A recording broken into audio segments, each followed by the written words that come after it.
हाँ जी बच्चों। अच्छा बताओ कल अपन ने कहाँ तक पढ़ लिया था? बी कीपिंग पढ़ लिया था और सेरिकल्चर अब स्टार्ट करना है। पिसिकल्चर स्टार्ट करना है। अच्छा हनी बी वाला खत्म हो गया था ना, तो पिसिकल्चर स्टार्ट करना है। तो पिसिकल्चर के अंदर सबसे पहले देखो वहां पर 3 डेफिनेशन दे रखी है। एक तो दे रखी है फिशरी। फिशरी दे रखी है। फिशरी में आपको अंडरलाइन करना है, fishery is a industry. Fishery में लिखा हुआ है fishery is a industry devoted to catching, selling and raising of fish, shellfish and other aquatic animals। तो उसको अंडरलाइन कर लो। Fishery is the industry devoted to catching, selling and raising of fish, shellfish and other aquatic animals. तो इसको अपन बोलते हैं fishery. मतलब फिशरी टर्म का जनरल मीन ये है कि इसके अंदर फिशेस के साथ साथ आपको एक्वेटिक एनिमल्स भी डोमेस्टिकेट कर लेने हैं। फिशेस के साथ साथ एक्वेटिक एनिमल्स भी डोमेस्टिकेट कर लेना है। उसके बाद नेक्स्ट डेफिनेशन पे ध्यान दीजिए, वहां लिखा हुआ है पिसिकल्चर। वहां पर लिखा हुआ है पिसिकल्चर, और पिसिकल्चर में आपको ये ध्यान रखना है, पिसिकल्चर के अंदर है रियरिंग ऑफ फिशेस ओनली। तो केवल फिशेस ओनली की अगर अपन बात कर रहे हैं, सिर्फ फिशेस ओनली की बात कर रहे हैं, तो ये होता है पिसिकल्चर। हाँ, क्वेश्चन पूछो।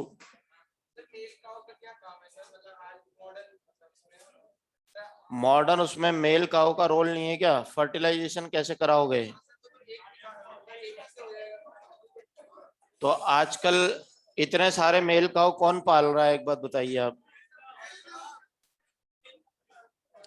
सुनिए ना, मेरी बात सुनो। पहली बात तो आपके दोस्तों ने आपकी मिस्टेक पकड़ ली। मेल काऊ नहीं होता, मेल या तो बुल होता है या ऑक्स होता है ना? मेल क्या होता है? तो बुल होता है या ऑक्स होता है, यही होता है बस। अच्छा सुनिए, अब जैसे जैसे अपना ये जो इंडिया के अंदर जैसे जैसे डेयरी फार्मिंग बढ़ती जा रही है ना, तो वैसे वैसे हम ब्रीडिंग टेक्निक में ही इतना सुधार कर रहे हैं कि आने वाले समय में मेल काऊ का जो जो प्रोडक्शन है वो ऑटोमेटिकली कम हो जाएगा। तो जो बड़े बड़े जो डेयरी फार्म है ना, वहां पर स्पर्म में ही सिलेक्शन स्टार्ट कर दिया जाता है। तो जैसे उसके अंदर क्या होता है कि जो भी स्पर्म जो है, जो मेल का फॉर्मेशन करने वाला है या जो फीमेल का फॉर्मेशन करने वाला है, उनकी मोटिलिटी में, उनकी जो मोटिलिटी की जो स्पीड होती है उसके अंदर डिफरेंस होता है। तो ऐसे में ये लोग क्या करते हैं कि सीमेन में से वो स्पर्म अलग सेपरेट कर लेते हैं जो मेल बनाने वाला होता है, और वो अलग सेपरेट कर लिए जाते हैं जो फीमेल बनाने वाली होती है। तो आने वाले टाइम में ये एनिमल ब्रीडिंग बहुत एडवांस होने वाली है, और इसके अंदर अपने को धीरे धीरे मेल एनिमल रिक्वायरमेंट होगी तभी बनाए जाएंगे, वरना नहीं बनाए जाएंगे। और वैसे अपन ने देखा कि मेल एनिमल से मीट तो मिल ही रहा है ना। ऐसा थोड़ी है कि आप उसको बिल्कुल ही प्रोडक्शन बंद कर दें। हालांकि उसका कम किया जा सकता है, लेकिन मीट के लिए आप उसको डोमेस्टिकेट कर सकते हो। क्योंकि ऐसा थोड़ी है कि इंडिया में धार्मिक भावनाएं जुड़ी हुई है तो बाकी देश वाले खाना छोड़ देंगे। हैं, दूसरी कंट्रीज के अंदर तो खूब चल रहा है। तो ऐसे में अपन देख रहे हैं कि ये जो मेल एनिमल है इसका प्रोडक्शन हालांकि कम किया जाएगा, क्योंकि किसान के ऊपर ये बोझ रहता है। क्योंकि अपने यहाँ इंडिया की बात करें तो बाकी जगह तो चल ही रहा है और सिर्फ प्रॉफिट मिल ही रहा है। अब साहब अपन बात कर रहे थे पिसिकल्चर की। तो अगर आपसे बात किया जाए फिशरी, तो फिशरी में बताओ क्या डोमेस्टिकेट करोगे आप? फिश के साथ साथ एक्वाटिक एनिमल। और अगर केवल पिसिकल्चर की बात करें तो फिश के साथ एक्वाटिक प्लांट्स और सॉरी फिश के साथ एक्वाटिक सॉरी पिसिकल्चर में केवल फिशेस, और एक्वा कल्चर में फिश के साथ एक्वाटिक प्लांट्स और एक्वाटिक एनिमल्स। तो 3 डेफिनेशन अपन यहाँ पढ़ रहे हैं, फिशरी, पिसिकल्चर और एक्वाकल्चर। फिशरी के अंदर फिश के साथ एक्वाटिक एनिमल, पिसिकल्चर में सिर्फ फिशेस हैं, और एक्वाकल्चर में फिश के साथ एक्वाटिक प्लांट्स भी हैं और एक्वाटिक एनिमल्स भी हैं। अब यहाँ पर अगर अपन समझे तो अपन बात करें कि भाई India as a peninsula, India क्या है, इंडिया एज अ पेनिनसुला। और पेनिनसुला क्या होता है, the land which is covered by water on three sides. मतलब हमारा जो इंडिया है वो तीन तरफ से पानी से घिरा हुआ है, और यहाँ पर देखिए चारों तरफ मतलब तीनों तरफ बहुत ज्यादा ओशियन है, और अंदर नदियां भी है, तालाब भी है। तो भगवान ने अपने को वैसे ही बहुत सारी मछलियां पाल के दे रखी है या नहीं। तो वैसे ही बहुत सारी मछलियां पाल के दे रखी है, तो इसके अंदर अपने को इंडिया में लोग बाग ये जो कल्चर फिशरी है, कल्चर फिशरी मतलब मछली पालना, इसके ऊपर ज्यादा इंटरेस्ट नहीं दिखाते हैं। अब जैसे मान लीजिए कोटा है, कोटा में इतनी बड़ी चंबल नदी है, इसके अलावा कई सारी नहरें भी निकल रही है, इसके अलावा तालाब भी बने हुए हैं। अब आप बोलोगे सर कोटा में फ्रेश वाटर फिशेस तो इजीली अवेलेबल है, मैं ऐसा करता हूँ यहाँ पर ओशियन वाटर वाले फिश पाल लेता हूँ। तो फिर आपका आइडिया बहुत ही अच्छा है साहब, ये कोटा में आप ओशियन वाटर वाले फिश पालना चाहते हैं तो आपने एक टैंक बनवा लिया बड़ा सा, और उसके अंदर ओशियन वाटर भरवाना पड़ेगा, है ना, क्योंकि मैराइन फिश जो है ना वो तो ओशियन वाटर में ही ग्रो करेगी। तो ऐसे में अपन ने देखा कि अब आप ओशियन वाटर कहाँ से लाओगे, या तो अहमदाबाद की तरफ जाओ, गुजरात साइड में जाओ, या बॉम्बे से मंगाओ। तो पानी लाने का खर्चा इतना बैठ जाएगा कि एक एक मछली आप कितने रुपए में बेचोगे, और उतनी आप बोलोगे सर एक मछली 1 लाख की बेचूंगा कोई लेगा ही नहीं। तो ऐसे में अपन ने देखा कि उसकी उसको पालने की कॉस्ट ही इतनी ज्यादा बढ़ जाएगी कि वो आपको नुकसान देगी, कोई खरीदना पसंद नहीं करेगा। फिर आप बोलो सर मैं चंबल नदी के किनारे फ्रेश वाटर वाली पाल लूं क्या, तो आपसे कौन लेगा, सीधा जाल डाल के पकड़ के नहीं ले जाएगा, वहां फ्री में मिल जाएगी। तो ऐसे में अपन ने देखा कि इंडिया पेनिनसुला है और यहाँ तीन तरफ पानी है, और इसीलिए यहाँ पर मछलियों की कोई कमी नहीं, ढेर सारी मछलियां अपने पास है। अब देखिए यहाँ पर लोग बाग क्या करते हैं, कैप्चर फिशरी पसंद करते हैं। तो वहां दो तरह की फिशरी दे रखी है, कैप्चर और एक कल्चर। कैप्चर के अंदर क्या होगा, सीधा आप एक फिशिंग बोट लेकर के निकल लो, और जाल डाल करके ढेर सारी मछलियां पकड़ करके ले आओ, और उनको मार्केट में सेल कर दो। इसका मतलब वहां पालने वालने का कोई टेंशन नहीं है, बस सीधा आप गए और जाल आपने डाली, जितनी आपकी किस्मत में होगी उतनी मछलियां फंस जाएगी उसमें, उनको ला करके सीधा मार्केट में बेच दो। तो ये हो जाएगा कौन सा, कैप्चर फिशरी। लेकिन अगर आप पालना चाहते हैं तो उसके लिए आपको क्या करना पड़ेगा, आपको 2 हेक्टेयर की जमीन चाहिए। कितनी चाहिए, 2 हेक्टेयर की जमीन के ऊपर आपको 6 फीट गहरा तालाब खोदना पड़ेगा, यानी 6 फीट डीप पॉन्ड। तो 2 हेक्टेयर की जमीन पर आपने यहाँ पर 6 फीट डीप पॉन्ड बना लिया है, और इसके अलग अलग सेक्शन कर लिए हैं, इसके बहुत सारे सेक्शन कर लिए हैं। अब इसके अंदर अपन पानी भर देंगे। अगर आप फ्रेश वाटर फिशेस पालना चाहते हैं तो यहाँ पर नदी का पानी भर दीजिए, कुएं का पानी भर दीजिए। तो इस तरीके से फ्रेश वाटर फिशेस के लिए यहाँ नदी, तालाब या कुएं का पानी भरा जा सकता है। फिर पानी भरने के बाद इस पॉन्ड को आपको कम से कम नहीं तो 15 या 20 दिन के लिए खाली छोड़ देना है, मतलब 15 to 20 डेज के लिए इसको ऐसे ही अनडिस्टर्ब छोड़ देना है। और उसके बाद यहाँ पर अपने को थोड़ा सा यहाँ पर लाइम, चूना भी डाल देना है, थोड़ा सा चूना यहाँ नीचे बिछा देंगे अपन।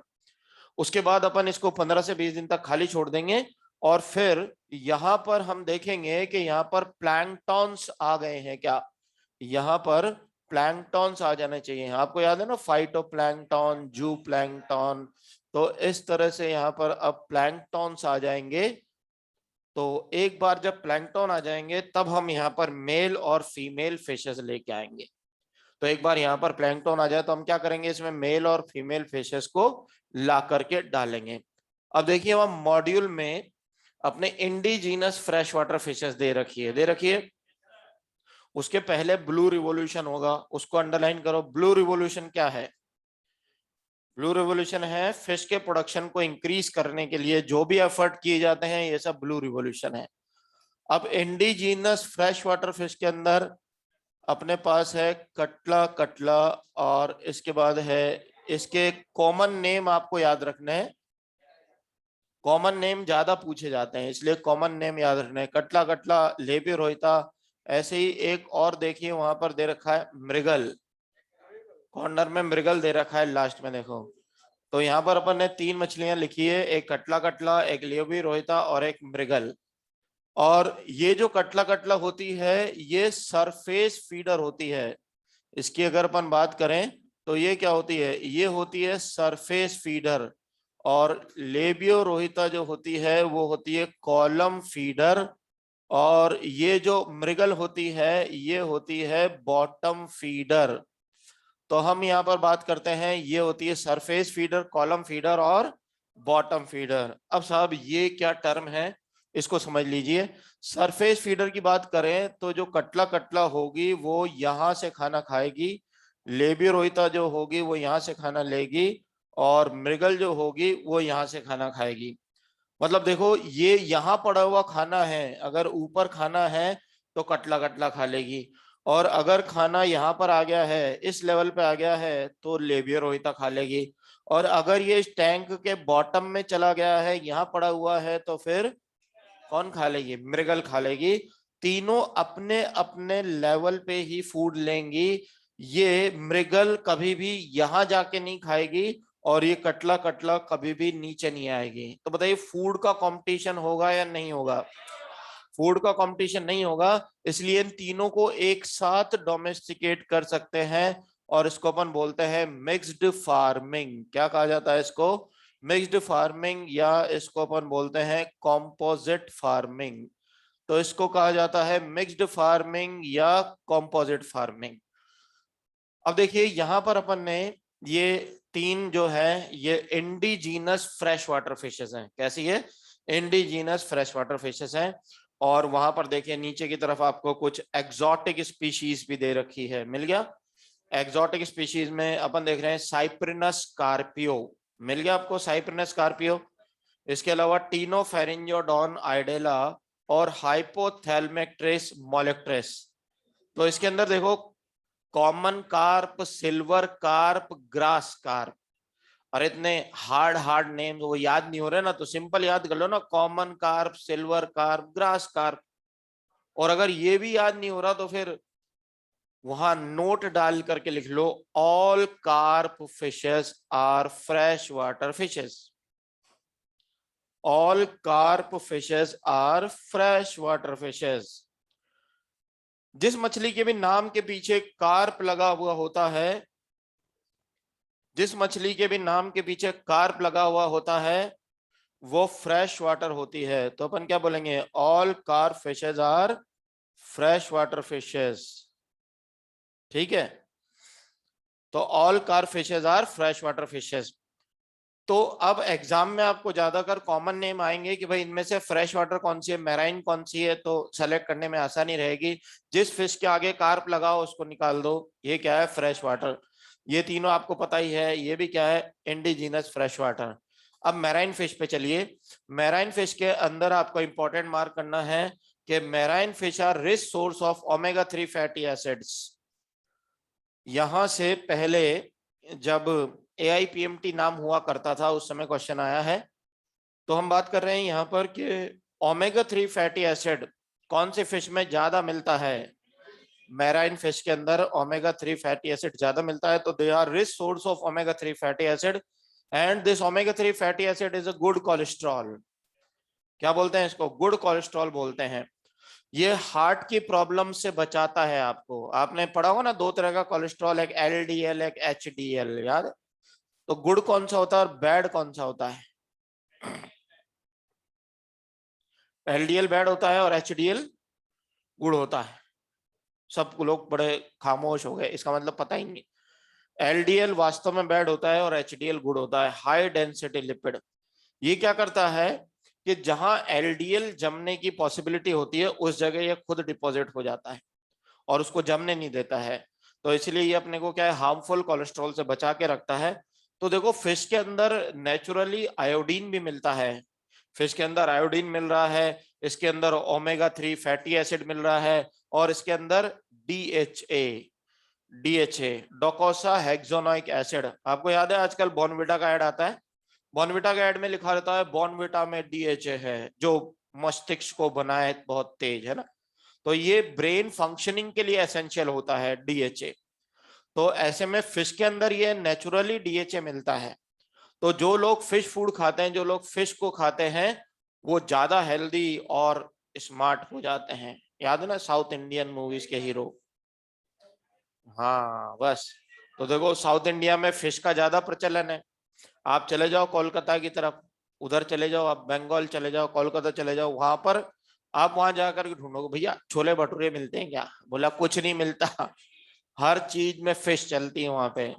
और इसीलिए वहां के लोग क्या है, हेल्दी होते हैं, स्मार्ट होते हैं, इंटेलिजेंट होते हैं, क्योंकि खाने में फिश है तो डीएचए भी मिल रहा है, आयोडीन भी मिल रहा है, ओमेगा 3 फैटी एसिड भी मिल रहा है। तो ये सारी चीजें क्या है, फिश के अंदर नेचुरली मिलती है। अब वहां पर अंडरलाइन करिए, सबसे पहले तो सालमोन, सैल्मन है ना, मिल गया आपको। उसके बाद आगे देखिए,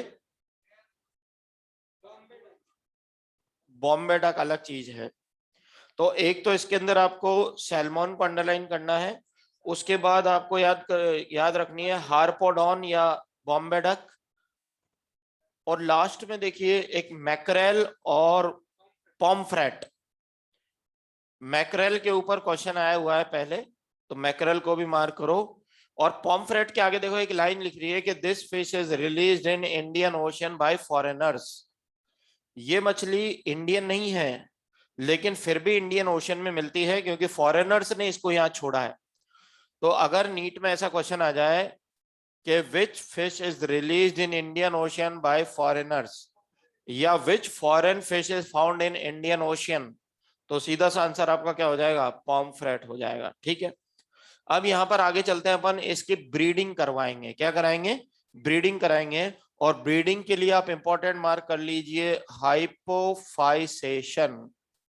तो इसके अंदर ब्रीडिंग में क्या है, हाइपोफाइसेशन टेक्निक, ये इस्तेमाल करेंगे अपन। ब्रीडिंग के लिए कौन सी टेक्निक इस्तेमाल की जाती है, हाइपोफाइसेशन टेक्निक इस्तेमाल की जाती है। अब देखिए अपना ये पॉन्ड तैयार हो चुका है, पॉन्ड तैयार हो चुका है ना। इसके अंदर अपन मेल और फीमेल फिश लेके आएंगे। क्या लेके आएंगे, मेल और फीमेल फिश यहाँ पर लेके आएंगे।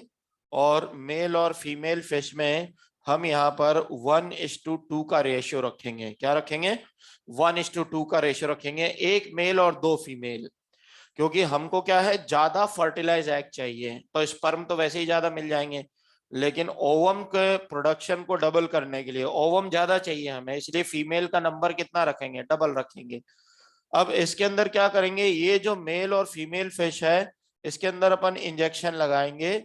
और इसके अंदर इंजेक्शन किसका लगाएंगे, इनका पिट्यूटरी ग्लैंड एक्सट्रैक्ट का इंजेक्शन इसमें लगाया जाएगा। तो पिट्यूटरी ग्लैंड एक्सट्रैक्ट का इंजेक्शन इसमें लगाया जाएगा। और इसके अंदर दो तरह के हार्मोन्स होते हैं, एक तो एफएसएच और दूसरा एलएच। या फिर अगर पिट्यूटरी ग्लैंड एक्सट्रैक्ट का इंजेक्शन नहीं लगाया जाए तो फिर एचसीजी जैसा भी इंजेक्शन लगाया जा सकता है।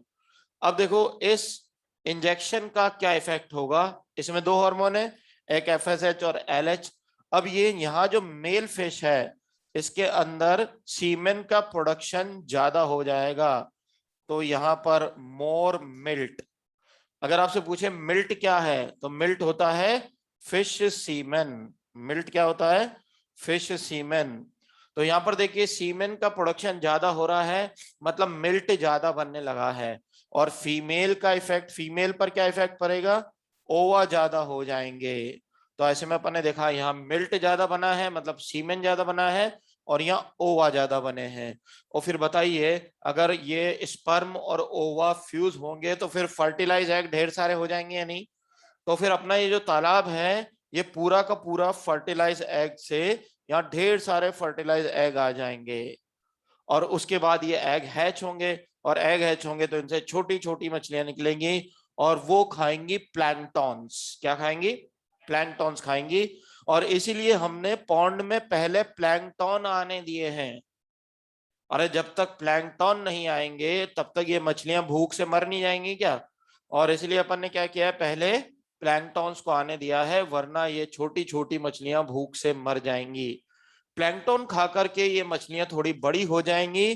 तो यहाँ पर क्योंकि अब बहुत सारी मछलियां इकट्ठी हो गई ना, तो अपने को जो छोटी मछलियां उनको अगले पॉन्ड में डाल देना है। और ये पॉन्ड होता है नर्सरी पॉन्ड। उसके बाद ये यहाँ पर इनको फिश फूड भी डाला जाएगा। अब देखो अगर बच्चा स्कूल जाता है तो नर्सरी में ही जाता है ना, इसलिए पॉन्ड को क्या बोल दिया अपन ने, नर्सरी पॉन्ड। और यहाँ खाने के लिए इसको टिफिन ले देंगे ना, तो फिश फूड डाला जाएगा। अब बच्चा बड़ा हो गया ना, तो खाना ज्यादा चाहिए, तो यहाँ पर अपन ने फिश फूड डाला है, और उसके बाद जब ये थोड़ी और बड़ी हो जाएगी तो इसको फिर यहाँ पर डालेंगे अपन रियरिंग पॉन्ड के अंदर डालेंगे, रियरिंग पॉन्ड या रेजिंग पॉन्ड, इसके अंदर इसको डालेंगे। और जब ये और बड़ी हो जाएगी तो फिर इसको स्टॉकिंग पॉन्ड में डालेंगे, और फिर यहां से मार्केट में ऑर्डर जब आएगा अपने पास तो फिर इसको यहां से हार्वेस्ट करेंगे, मतलब इसको यहां से पकड़ेंगे। एलन में मछली पाली जाती है क्या? तुमको इसलिए डाला हुआ है क्या? अभी देखो यहां पर स्टॉकिंग पॉन्ड में डालेंगे, और स्टॉकिंग पॉन्ड में से जब ये टेबल साइज की हो जाए, टेबल साइज मतलब ये टेबल नहीं, खाने लायक जब ये हो जाए, जब ये टेबल साइज की हो जाए मतलब जब ये खाने लायक साइज की हो जाए, तो फिर इसको पकड़ करके, और यहां देखिए ध्यान देना है आपको, इसको कुछ पकड़ करके यहां से कुछ मछलियां, अब देखिए यहां पर कुछ मछलियां जो पेरेंट बनाई गई है वो बूढ़ी होंगी टाइम के साथ, तो उनकी एग लेइंग कैपेसिटी भी कम होगी। तो इसलिए यहां से कुछ जवान या यंग फिशेस को तो यहां शिफ्ट करना है। तो हमने यहां से कुछ फिशेस पकड़ी और उनको वापस यहाँ ब्रीडिंग पॉन्ड में डाला है। ये कौन सा पॉन्ड है? ये वाला है ब्रीडिंग पॉन्ड। तो कुछ यंग फिशेस को तो अपन ब्रीडिंग पॉन्ड में वापस ट्रांसफर करेंगे, और यहां से कुछ बूढ़ी मछलियां उठाएंगे, और यहां से कुछ यंग फिशेस उठाएंगे और उनका ये निकालेंगे, पिट्यूटरी ग्लैंड एक्सट्रैक्ट उनमें से निकाल लेंगे इंजेक्शन से, और उसके बाद फिर उन मछलियों को मार्केट में बेच देंगे। फिर आप बोलोगे सर ये क्यों निकाला? क्योंकि हाइपोफाइसेशन अगली बार भी तो कराना पड़ेगा ना भाई, नेक्स्ट टाइम भी तो आपको इनको मेटिंग करवानी है, तो इसकी जरूरत पड़ेगी या नहीं? फर्स्ट टाइम तो अपन ने मार्केट से खरीद लिया, लेकिन बार बार पैसा क्यों खर्च करें, अपनी फिशेस का निकाल लो। तो ऐसे में यहां से पिट्यूटरी ग्लैंड एक्सट्रैक्ट निकाल के और फिर इनको मार्केट में बेच दिया जाता है। तो ये तो अपन ने पढ़ा पिसिकल्चर। क्या पढ़ लिया? पिसिकल्चर, क्योंकि यहाँ अपन ने केवल फिशेस को डोमेस्टिकेट किया है।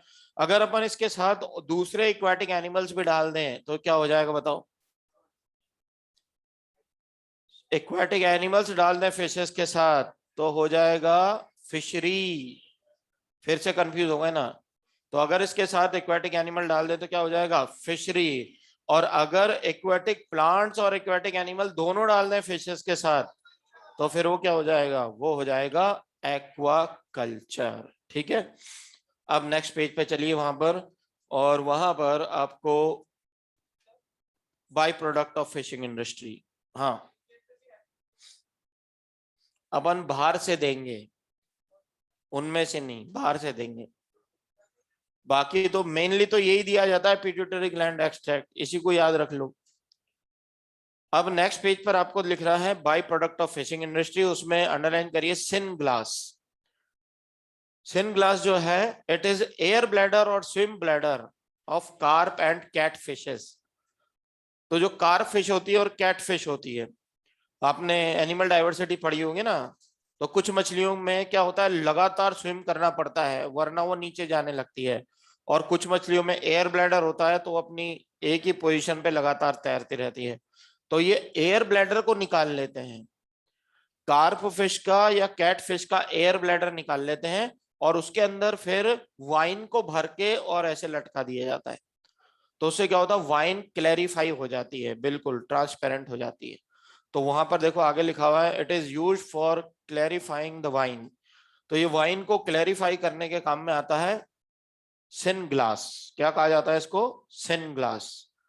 तो अगर आपसे पूछे भाई सिन ग्लास क्या है, एयर ब्लैडर है किसका? कार्प और कैट फिश का एयर ब्लैडर या स्विम ब्लैडर है। उसके बाद आगे देखिए फिश फ्लोर। फिश फ्लोर में डीएचए, डीएचए को अंडरलाइन करो, डोकोसा हेक्सानोइक एसिड। ये डीएचए है और ये ब्रेन फंक्शनिंग में इंपॉर्टेंट रोल रखता है।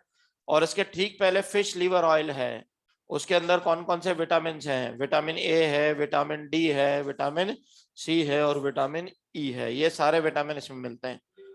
बस अब इसके बाद बाकी की जो बीमारियां हैं इसमें वो छोड़ दीजिए।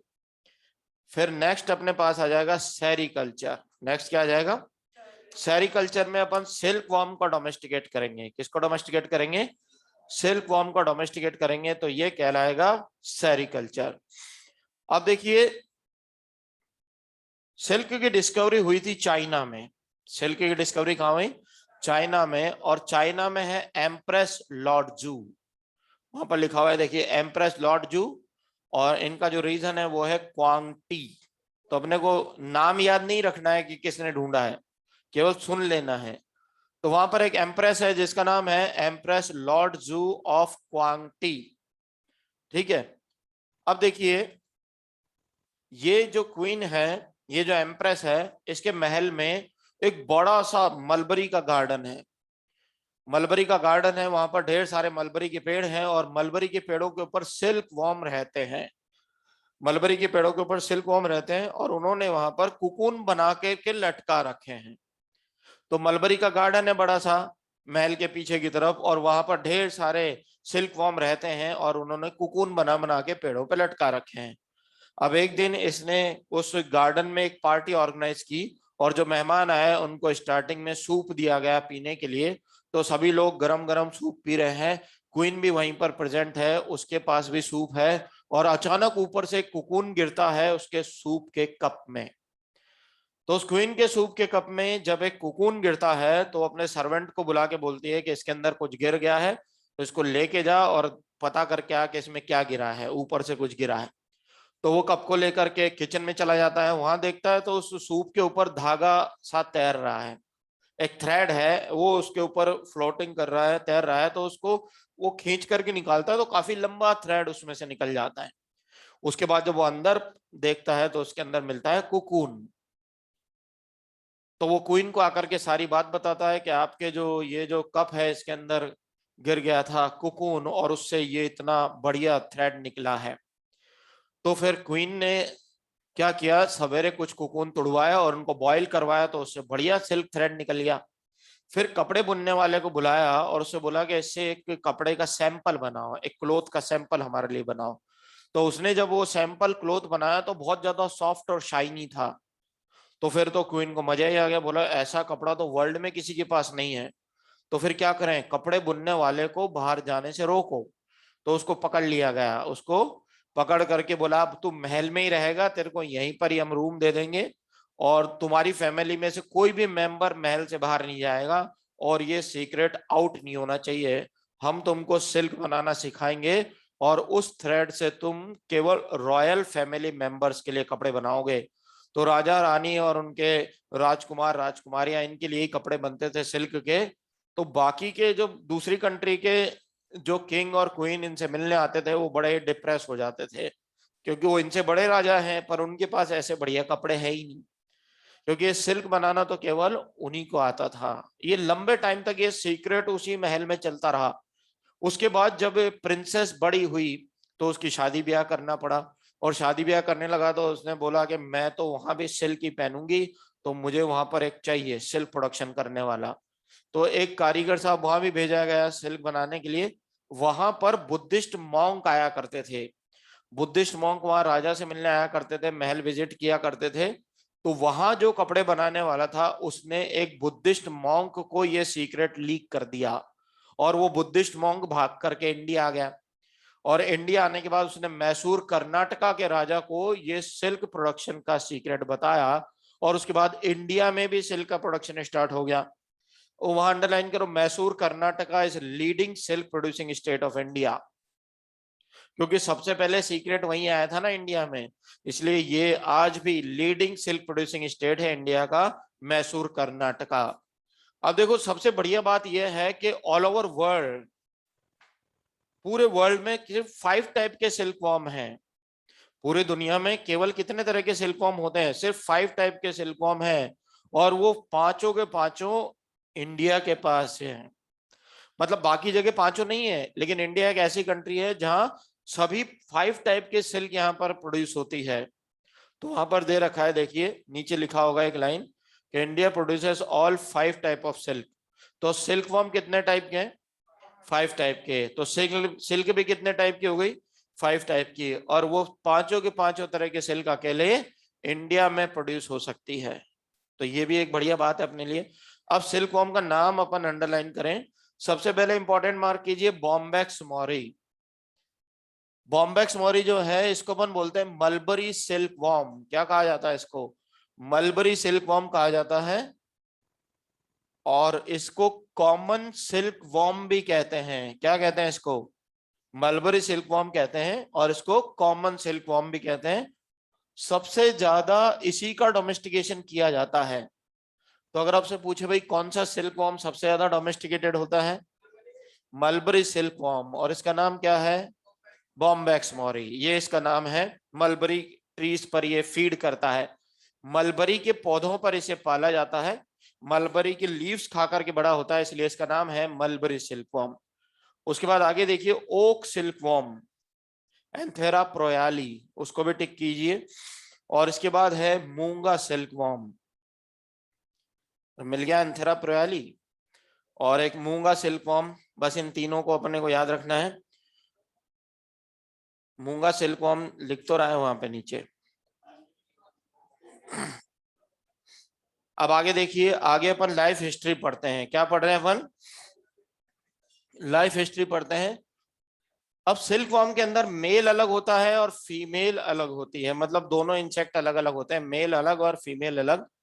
और फीमेल जो है वो, जैसे अपन ने अगर मलबरी सिल्क वॉर्म पाला है ना, बॉम्बैक्स मौरी, तो ये मलबरी की लीव्स के ऊपर अपने एग ले करता है।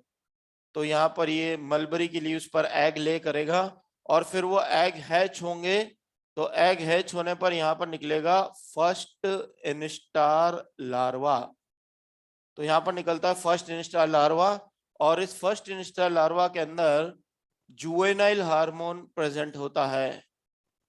तो इसके अंदर होता है जुवेनाइल हार्मोन, और जुवेनाइल हार्मोन की प्रेजेंस की वजह से ये मोल्टिंग करता है। अभी यहाँ पर क्या करेगा? ये मोल्टिंग करेगा, और मोल्टिंग करने में क्या होगा कि इसकी बॉडी साइज बढ़ जाएगी। बॉडी साइज बढ़ेगी, लेकिन आपने पढ़ा होगा कि इंसेक्ट में बॉडी तो बढ़ जाती है लेकिन स्किन उसके साथ में नहीं बढ़ पाती है। तो स्किन बाद में फिर इसके ऊपर ग्रो करती है। तो ऐसे में ये बहुत ही ज्यादा वीक हो जाता है और आसानी से मर भी सकता है। तो ये जुवेनाइल हार्मोन है, इसकी प्रेजेंस में इसके अंदर मोल्टिंग होती है, और फिर ये कन्वर्ट होता है सेकंड इंस्टार लार्वा।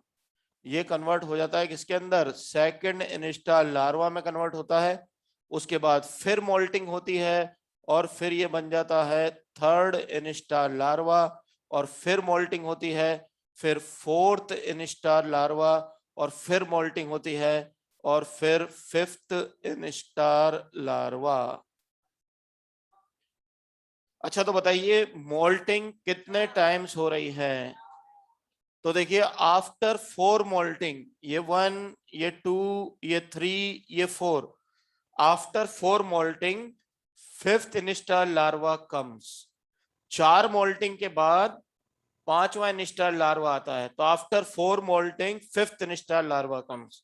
अब यहाँ देखिए, ये जो फर्स्ट इंस्टार लार्वा से लेकर के और ये जो फोर्थ इंस्टार लार्वा है, यहां तक, फर्स्ट से 4 इंस्टार लार्वा तक एक्टिव फीडर स्टेज चलती है इसकी। एक्टिव फीडर स्टेज है ये, मतलब यहाँ पर ये बहुत सारा खाना खाएगा, इसलिए अपन इसको बोलते हैं यहाँ पर ये खाऊ हो जाएगा। खाऊ बहुत सारा खाना खाता है। जिस ट्री के ऊपर आप इसको डोमेस्टिकेट कर रहे हो उसकी सारी पत्तियां खा जाना चाहता है। तो आप सोचोगे यार ये तो बहुत ज्यादा खा रहा है, ऐसे तो सारा पेड़ ही खा जाएगा ये।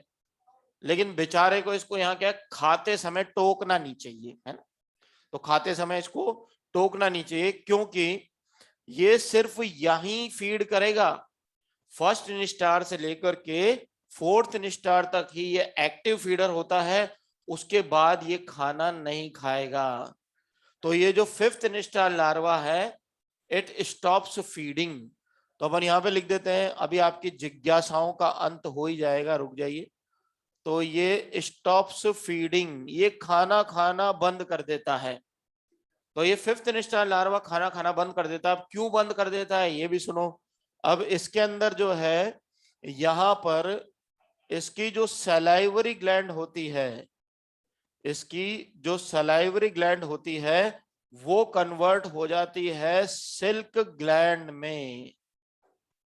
तो इसकी जो सलाइवरी ग्लैंड है वो कन्वर्ट हो जाती है किसमें, सिल्क ग्लैंड में। तो अब देखिए मुंह से तो बेचारे के सिल्क निकल रहा है, तो ऐसे में खाएगा कैसे। तो अगर आपसे क्वेश्चन पूछ लिया जाए कि सिल्क ग्लैंड्स आर मॉडिफाइड, क्या बोलोगे, सलाइवरी ग्लैंड। तो silk gland are modified salivary gland. अब ये खाना खाना बंद कर देता है, और फिर जो मुंह से इसके सिल्क निकल रहा होता है, तो ये अपनी गर्दन को ऐसे ऐसे ऐसे अपनी बॉडी के चारों तरफ रोटेट करता है।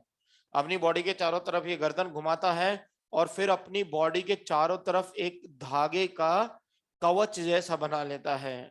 मतलब ये अपनी बॉडी के चारों तरफ धागा लपेट लेता है, और उसको अपन बोलते हैं कुकून। तो फिर ये कुकून फॉर्मेशन करने लग जाता है। यहां पर अब ये क्या करेगा, कुकून फॉर्मेशन करने लगेगा। और कुकून फॉर्मेशन के बाद फिर ये यहां से इस तरह से कुकून बनाता है, ये मतलब बाहर से अंदर की तरफ। तो कुकून फॉर्मेशन इसका होता है आउटसाइड इन, कुकून फॉर्मेशन होता है आउटसाइड इन। कल से आपके कोऑर्डिनेशन कंपाउंड की री क्लास और फिजिकल एजुकेशन की बोर्ड क्लास स्टार्ट हो रही है। फिजिकल एजुकेशन की क्लास टाइमिंग है सवेरे 7:30 से 8:45, और कोऑर्डिनेशन कंपाउंड की री क्लास की टाइमिंग है 9 से 10:15 सवेरे। Venue Satyarth first building, 5th floor, A block, room number 1। और डेली क्लास शेड्यूल भी चेक करके जाए, क्योंकि क्लास शेड्यूल में भी कुछ चेंज हुआ है। तो चलिए, जो कुकून का फॉर्मेशन होता है वो क्या होता है, आउटसाइड इन होता है, मतलब बाहर से अंदर की तरफ। क्योंकि अंदर बंद होना है इसको, अंदर बंद होना है, इसलिए बाहर से अंदर की तरफ। और फिर ये यहाँ पर कन्वर्ट हो जाता है प्यूपा में। अब ये कन्वर्ट हो जाता है प्यूपा में, और ये प्यूपा कुछ दिनों के बाद कुकून को तोड़ करके बाहर आता है। तो ये प्यूपा जो है वो कुकून को तोड़ करके बाहर आता है, और कुकून को तोड़ करके बाहर आने के बाद यहाँ से एडल्ट सिल्क मोथ निकलता है। तो फिर यहाँ से एडल्ट सिल्क मोथ निकलता है। अब इसके पहले के प्यूपा कुकून तोड़े, इसके पहले के प्यूपा कुकून तोड़े, हम कुकून को तोड़ लेते हैं। तो हम यहाँ पर इसके पहले के प्यूपा कुकून को तोड़े, हम कुकून को तोड़ लेते हैं। तो यहाँ पर पिकिंग ऑफ कुकून, यहाँ पर अपन पिकिंग ऑफ कुकून करेंगे, और फिर इसको तोड़ करके हम इसको उबलते हुए पानी में डाल देंगे, बॉइलिंग वाटर में डाल देंगे, और ये प्यूपा बेचारा तड़प तड़प के मर जाएगा। लेकिन इससे फिर एक लंबा सिल्क थ्रेड निकलेगा। तो यहाँ पर एक लंबा सिल्क थ्रेड निकलेगा, और फिर इस थ्रेड को अपन रील कर लेंगे, मतलब रीलिंग का प्रोसेस होगा। तो इससे सिल्क थ्रेड निकलेगा, उसकी कर ली जाएगी रीलिंग। और यहाँ जो बॉइलिंग वाटर में इसको डाला है, इसको अपन बोलते हैं स्टिफलिंग। अब फिर आप में से कई बच्चों को डाउट आ रहा होगा कि सर बेचारा खुद ही बाहर निकल रहा है ना, 2-4 दिन और रुक जाओ, खुद ही बाहर निकल जाएगा, इसको उबालने की कहाँ जरूरत है। तो देखो, अगर हम इसको बाहर निकलने देंगे तो कुकून तोड़ के निकलेगा। फिर आपने उस टूटे हुए कुकून को उबाला तो उससे लंबे सिल्क थ्रेड नहीं निकलेंगे, टुकड़े टुकड़े में निकलेंगे। तो उनसे क्या होगा, आपकी क्लॉथ की क्वालिटी इफेक्ट होगी। पता चला कपड़ा बुनने के लिए तो लंबा धागा चाहिए ना, उसको बीच बीच में से जोड़ जोड़ के थोड़ी ना कपड़े बुनोगे, फिर वो गांठें जो है दिखेंगी। तो ऐसे में, हाँ आप सजेशन देना जा रहे हैं, बताइए।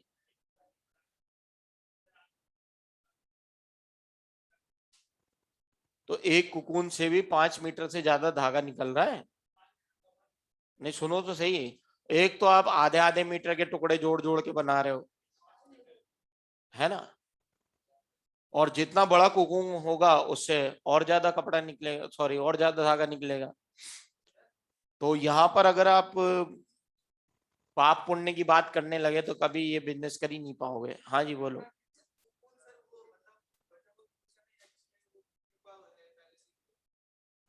प्यूपा सहित उबाला है,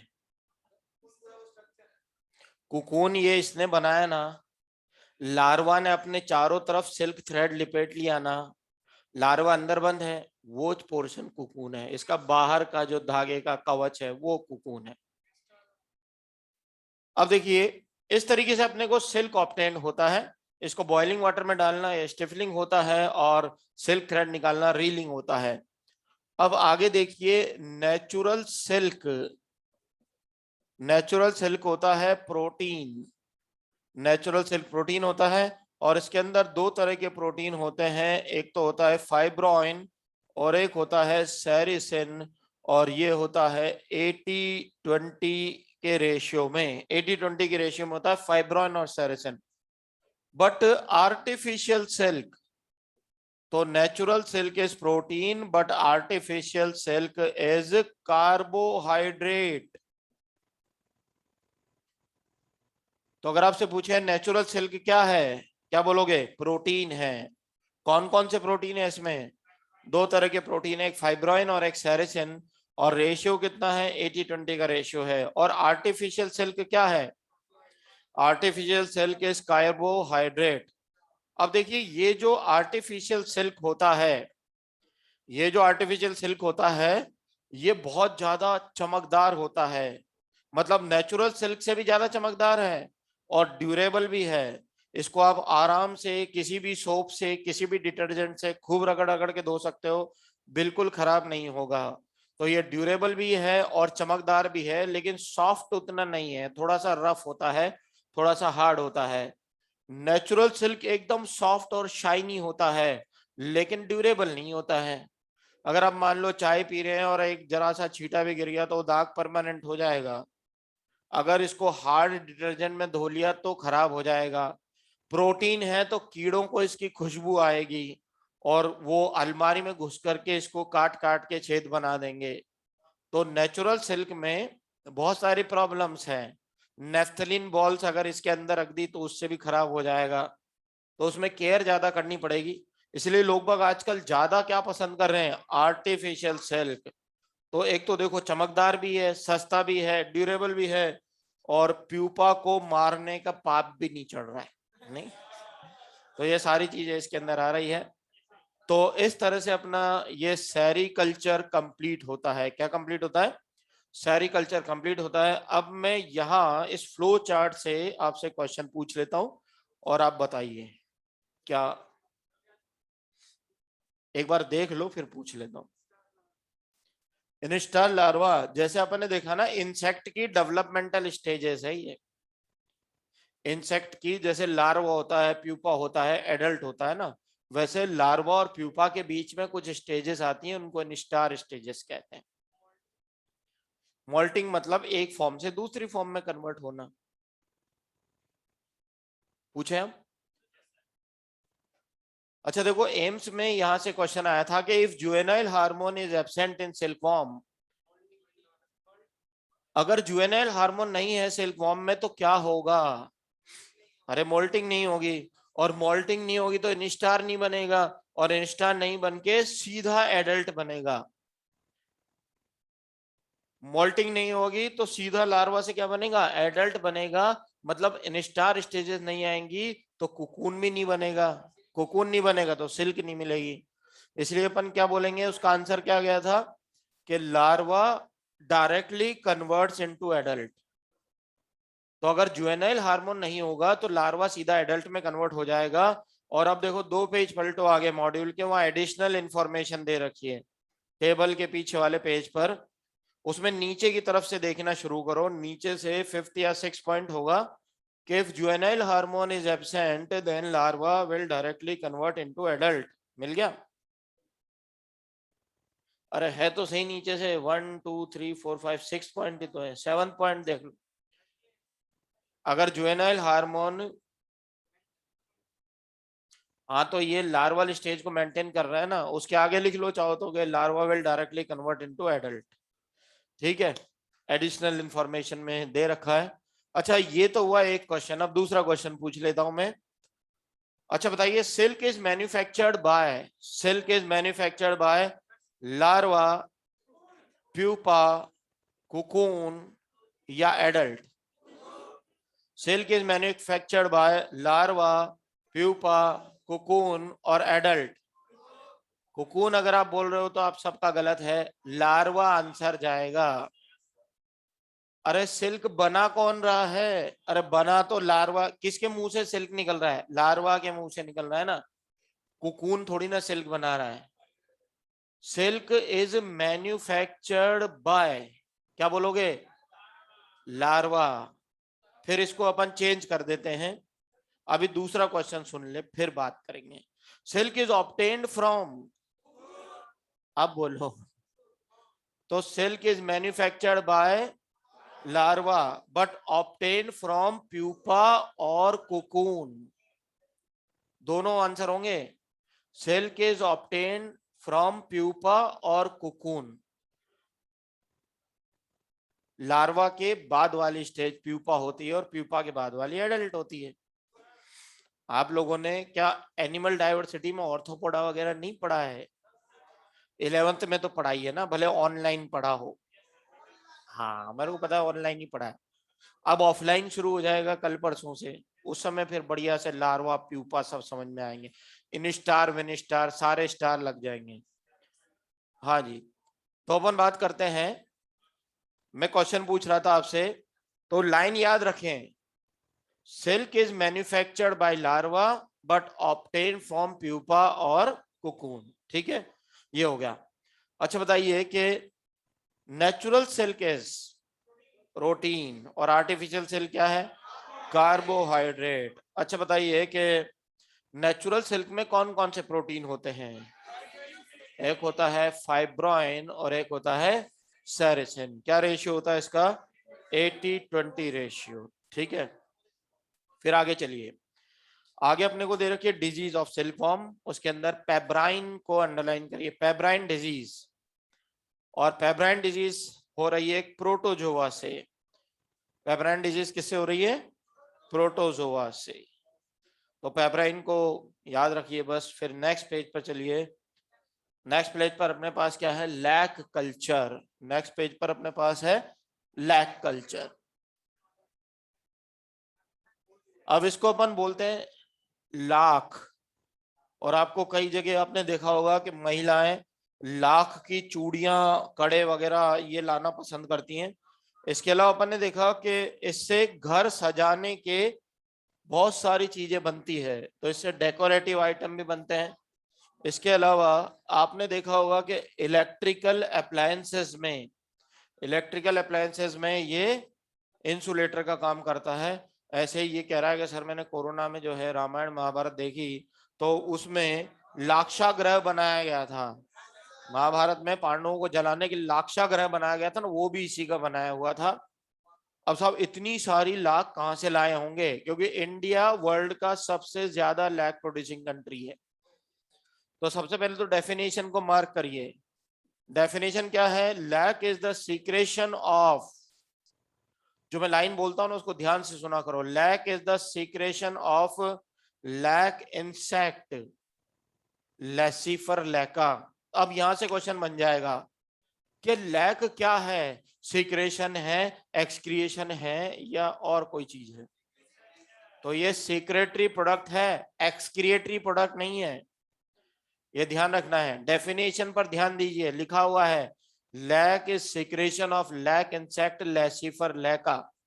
अब उसने अगर, कई बच्चों ने अगर ये ध्यान नहीं दिया ना कि सीक्रेशन है, तो इसको एक्सक्रिएटरी मटेरियल टिक कर सकते हैं। इसलिए अपन बात करेंगे कि ये क्या है। तो आखिरी सेगमेंट पर ही डर्मल ग्लैंड होती है, वहां से निकलता है ये। अब देखिए आगे, वहां पर कई सारे पेड़ों के नाम दिए हुए हैं, कई सारे पेड़ों के नाम दिए हुए हैं।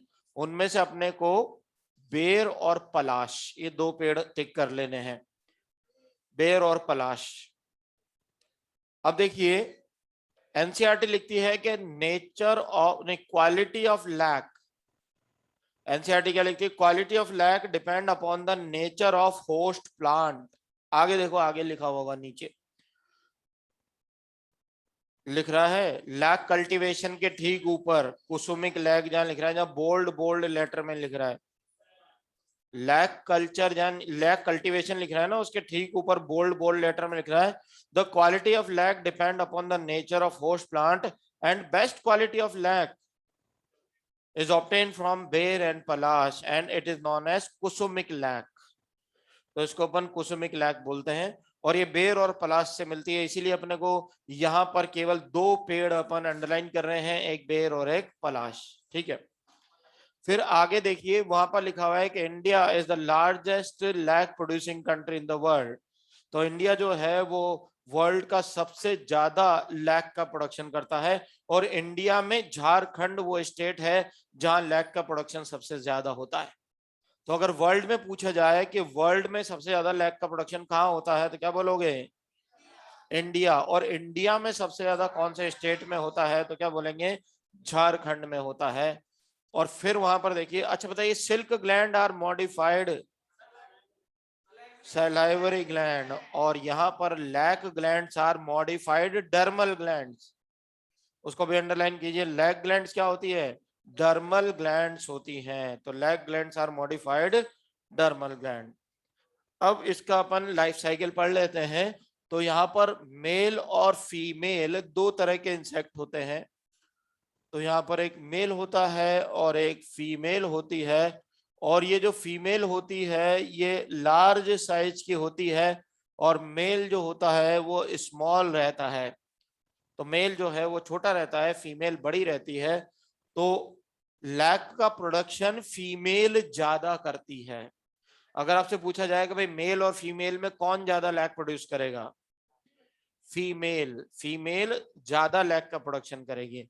अब देखिए ये जो फीमेल है ये एग ले करेगी और एग लेइंग के लिए जैसे ये अपने बेर का पौधा है, जैसे अपन ने बेर और पलाश पढ़ा है ना, तो बेर के पौधे की एक टहनी है और इसके ऊपर अपन ने ये फीमेल इंसेक्ट को यहाँ पर रख दिया है। तो ये फीमेल इंसेक्ट है और ये बेर की टहनी है। अब यहाँ पर देखिए ये जो फीमेल इंसेक्ट है ये एक रेजिन का चैम्बर बनाएगी। तो यहाँ पर ये क्या बनाएगी? यहाँ पर एक रेजिन का चैम्बर बनाएगी और उस चैम्बर के अंदर 200 के अप्रोक्सीमेट ये एग्स ले कर देती है। तो यहाँ पर ये चैम्बर बना करके यहाँ पर ढेर सारे एग्स ले कर रही हैं। 200 या 2 से 400 के बीच में यहाँ पर एग लेइंग हो जाती है।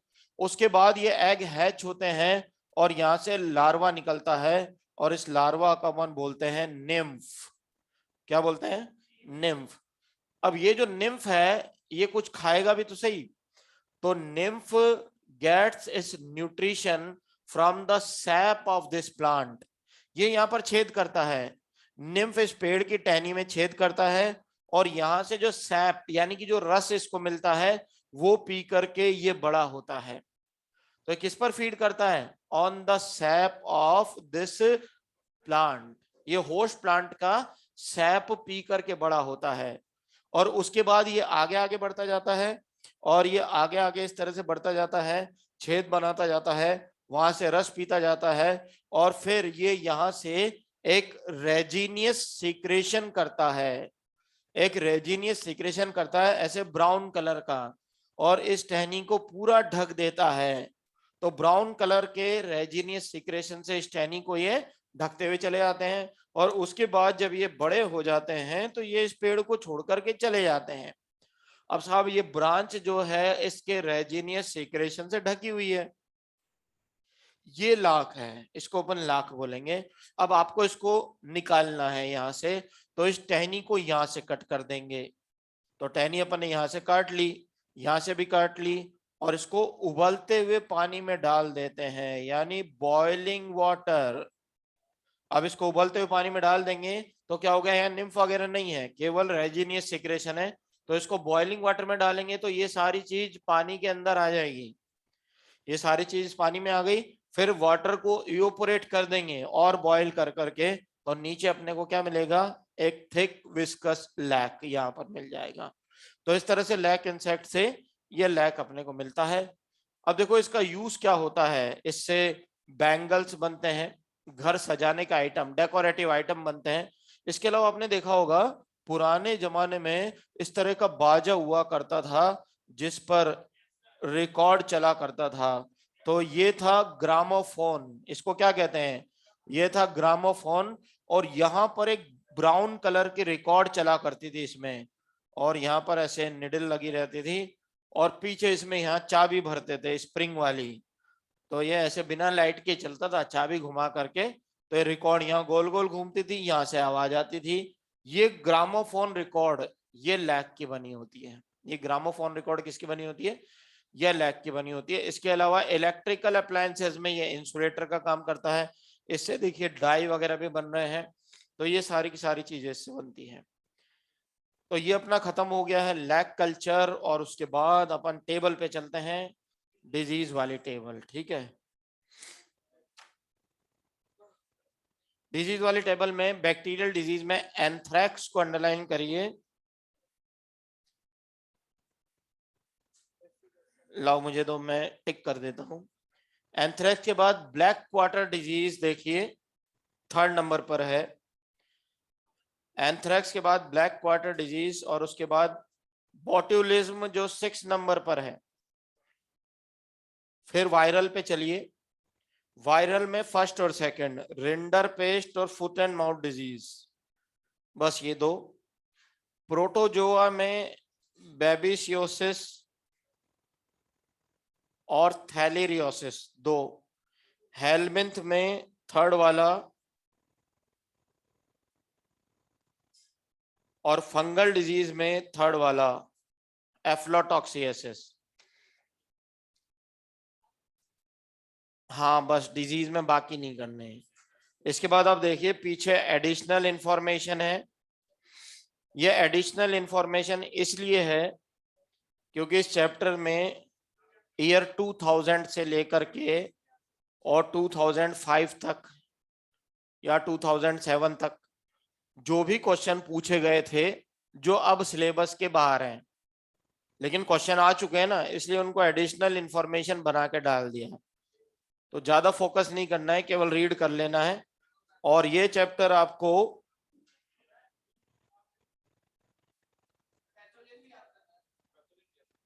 नहीं नहीं पैथोजन की क्या जरूरत है, डिजीज याद कर लो बस। फिर बोले निमोनिया किससे होता है, बोला वायरस से होता है, फिर यही होगा, है ना। अब इतनी बड़ी टेबल में से अपन ने जब इतनी छोटी सी डिजीजेस मार्क करा ली, तो इसका मतलब वो सारी पढ़नी है। फिर उसके अंदर ये मत बोलो सर सिम्टम भी या ये भी वो भी, क्योंकि पेपर मैं नहीं बना रहा हूँ। सीधी सी बात है, पेपर मैं नहीं बना रहा हूँ। अगर मैं बना रहा होता तो बिल्कुल नहीं देता है, क्यों बच्चों पे बोझ डालें। और वैसे भी एग्जामिनर भी आजकल बोझ नहीं डाल रहा है, वो मेनली आपके 85 to 90% क्वेश्चन एनसीईआरटी से उठाता है। लेकिन अब क्योंकि ऑफलाइन शुरू हो चुकी है, कोरोना वोरोना चला गया है, वैसे बहुत सारे लोगों को बचा लिया उसने। कई सारे बच्चे तो 12th में फेल ही हो जाते हैं, जो बेचारे कोरोना की वजह से पास हो गए, बढ़िया नंबर भी आ गए। इतनी परसेंटेज तो सोची नहीं थी सपने में, जितनी आ गई है ना। अब क्या है, इस बार नीट में बम्पर एंट्री होगी लोगों की, भयंकर। बहुत सारे बच्चे नीट देंगे, क्योंकि वो सारे बच्चे जो रिजल्ट देख करके डॉक्टर बनने का सपना छोड़ देते, वो भी तो गलत फहमी के शिकार है। बोला मेरे 90% आए, नहीं मेरे 90% आए, मैं कोई किसी से कम हूं क्या, इस बार ही नीट निकालूंगा देखना। बाद में पता चलेगा 150 ही आ रहे हैं नंबर, लेकिन अभी तो जोश है ना। तो इस बार क्या है कि आपको नीट एस्पायरेंट ढेर सारे मिलेंगे। सुनो सही, नीट एस्पायरेंट बहुत सारे मिलेंगे, और जब आप नीट देने जाओगे ना तो चारों तरफ भीड़ ही भीड़ दिखेगी। तो उससे डिप्रेशन भी हो सकता है, और इतना कंपटीशन। लेकिन उसमें से याद रखना, उसके अंदर 80% तो ऐसे ही होंगे जो क्या है जोश जोश में नीट देने आ गए हैं, क्योंकि उनको लगाना यार 12th का रिजल्ट तो बहुत अच्छा रहा है, वो तो पता है कि बिना एग्जाम दिए ही रहा है, लेकिन 12th का रिजल्ट अच्छा रहा है ना, तो मैं भी नीट क्लियर कर सकता हूँ। तो उसमें से 80% बच्चे ऐसे होंगे जो केवल उसी चक्कर में नीट देने आ गए होंगे, और वो नीट के प्रिपरेशन को सीरियसली लेंगे भी नहीं। अब बाकी बचे 20%। 20% में अभी सारे बच्चे ऑफलाइन नहीं पढ़ रहे हैं, क्योंकि उनके पेरेंट्स को डर है कि ऐसा नहीं बच्चा जाए और उसके कोरोना हो जाए। तो इस चक्कर में वो बच्चे ऑफलाइन नहीं पढ़ रहे, वो ऑनलाइन पढ़ रहे हैं। तो जैसे फेस टू फेस टीचर से इंटरेक्शन होता है, हाथों हाथ डाउट क्लियर हो जाते हैं। कई जगह नेट कनेक्टिविटी की प्रॉब्लम है, कई जगह मोबाइल में देख देख के सर दर्द हो जाता है।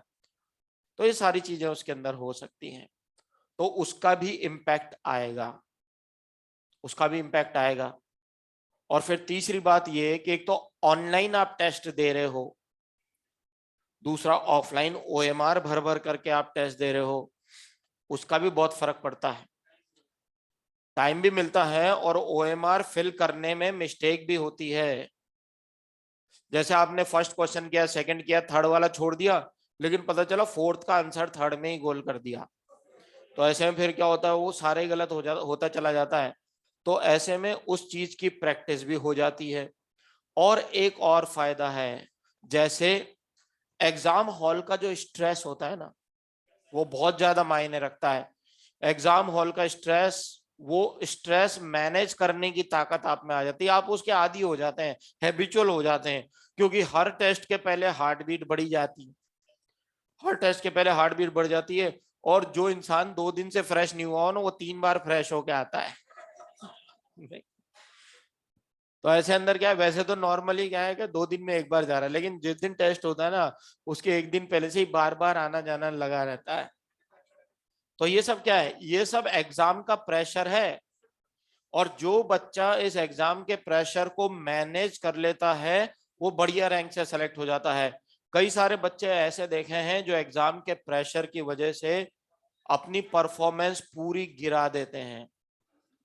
और ऐसा ही मैं आपको एक एग्जांपल बताऊंगा, 2016 का है वो। 2016 के अंदर एलन में एक लड़की पढ़ा करती थी, उसका नाम था सिमरन, सिमरन वोहरा। और अभी वो लड़की जो है, उसका जो एमबीबीएस फाइनल ईयर के आसपास आ चुका है। अब देखिए, वो लड़की बढ़िया रैंक लेके आती थी, मतलब हर टेस्ट के अंदर वो बच्ची टॉप 10 में तो रहती रहती थी। उसकी थर्ड रैंक आती थी, कभी फिफ्थ रैंक आती थी, कभी 10th रैंक आती थी, कभी 8th रैंक आती थी, मतलब रैंक लिस्ट से कभी बाहर नहीं मिली। और यहाँ पर अपने को टेस्ट के बाद सिल्वर मेडल भी दिए जाते हैं। क्या दिए जाते हैं? सिल्वर मेडल दिए जाते हैं। और वो सिल्वर मेडल फेक सिल्वर के नहीं होते हैं, जैसे दूसरे स्कूलों में बढ़ते हैं ना, उनमें रियल सिल्वर होता है। तो एलन के जो मेडल होते हैं ना, उसके अंदर फर्जी मेडल नहीं होते, उनमें रियल सिल्वर होता है। तो अगर आप हर बार टेस्ट में बढ़िया रैंक लेके आओगे, तो बहुत सारी चांदी यहाँ से लेके जाओगे, क्योंकि उसमें रियल सिल्वर होता है। तो हर टेस्ट में उसको मेडल मिला करता था। और फिर जब वो एग्जाम देने के लिए गई, तो वहां पर एग्जाम का प्रेशर 2 दिन पहले से ही उसके ऊपर हावी होने लग गया कि पता नहीं क्या होगा एग्जाम में, कैसे क्वेश्चन आएंगे, क्या होंगे। बार बार फोन आया, सर मुझे तो ऐसा लग रहा है जैसे मेरा याद किया हुआ सब गायब हो चुका है, और मुझे तो ऐसा लग रहा है ये भी नहीं आ रहा, वो भी नहीं आ रहा, वो भी नहीं आ रहा। तो ये प्रेशर उससे मैनेज नहीं हो पाया, और एग्जाम हॉल में पेपर देखते उसको चक्कर आने लगे। और उसके बाद उसने जैसे तैसे पेपर उसका अटेम्प्ट किया, तो फिर उसमें नेगेटिव ढेर सारे हो गए, और उसके नंबर आए 350, 350 के आसपास नंबर आए थे। और उसके बाद जो था उसका सिलेक्शन, जब उससे पूछा गया कि कितने नंबर आए, हमने सोचा कि टॉपर बनेगी इस बार, बढ़िया नंबर लेकर के आएगी, तो उसने बोला सर मेरे तो 350 ही आ रहे हैं, बताओ क्या करें। भाई ये तो बिल्कुल बेकार हो गया। कि क्या हुआ, कि मुझे तो पता नहीं क्या हुआ, एकदम पसीना सा आने लगा, चक्कर आने लगे, पानी वानी भी पिया पर कोई फर्क नहीं पड़ा, क्वेश्चन ही समझ में नहीं आ रहा था। तो एग्जाम का प्रेशर वो बच्ची बर्दाश्त नहीं कर पाई, और उसके सिर्फ 350 नंबर आए। लेकिन देखो किस्मत, इसको कहते हैं लक। उस साल आपको याद होगा, एक साल नीट का पेपर लीक हो गया था और दोबारा एआईपीएमटी हुई थी, उसी समय की बात है ये। तो जब नीट का पेपर लीक हुआ था और दोबारा एआईपीएमटी हुई थी ना, तो उस समय उनको लगभग 2.5 महीने के आसपास का टाइम मिल गया था, 2 से 2.5 महीने का टाइम मिल गया था। तो उस समय फिर उसको समझाया गया कि अब एग्जाम स्ट्रेस तो छोड़ और ढंग से रिवीजन करना चालू कर, अभी तेरे पास 2 महीने हैं। तो फिर उसने है ना, जो उस 2 महीने में उसने और कुछ भी नहीं किया, एग्जाम प्रेशर को बर्दाश्त करने की तैयारी कर ली। और फिर उन बच्चों के डेली टेस्ट होने लगे, डेली टेस्ट होने लगे। तो उस टाइम पर उसने क्या है, एग्जाम प्रेशर को मैनेज कर लिया। और उसके बाद उसका सिलेक्शन हुआ उसी साल, और बीएचयू के अंदर वो पढ़ रही है अभी। तो उसके अंदर अपन ने देखा कि एक बच्चा जो टॉपर था, वो भी एग्जाम प्रेशर को बर्दाश्त नहीं कर पाया। और देखो, अगर उसकी किस्मत खराब होती और उस समय पेपर लीक नहीं हुआ होता, तो आजकल तो लीक होने पर भी कोई फर्क नहीं पड़ता, क्योंकि नीट वाले और AIPMT वाले सब ढीठ हो चुके हैं, बोला हो गया तो हो गया, मानते ही नहीं है, क्योंकि आजकल तो सभी एग्जाम लीक हो रहे, तो इसलिए वो सोचते हैं इतना खर्चा क्यों करें, हो गया जो हो गया, जो पकड़ में आ गए उनको अलग निकाल देते हैं, जो नहीं पकड़ में आए वो सेलेक्ट हो जाते हैं। तो ऐसे में अब दोबारा री वगैरह तो नहीं होता है, लेकिन उसको एक चांस मिला, अपॉर्चुनिटी मिली, तो उसका सिलेक्शन हो गया। तो ऐसे में अपन देखें कि जो बच्चा एग्जाम प्रेशर को, आपको स्टडी करने के साथ साथ एग्जाम प्रेशर को मैनेज करना है, और वो जब आप यहाँ बैठ करके टेबल कुर्सी पर जब आप एग्जाम देते हो ना, एग्जाम हॉल जैसा माहौल रहता है, वही इन्विजिलेटर आता है, वही OMR बढ़ती है, सारा सब कुछ वही प्रोसीजर होता है, तो आप उसके हैबिचुअल हो जाते हैं, तो ये चीज आपको और ज्यादा बेनिफिट देगी। तो ऐसे में आपके बढ़िया रैंक से सेलेक्ट होने के चांसेस बहुत ज्यादा बढ़ जाते हैं। चलो अब इसका ऑनलाइन वाली मीटिंग तो अपन एंड कर देते हैं।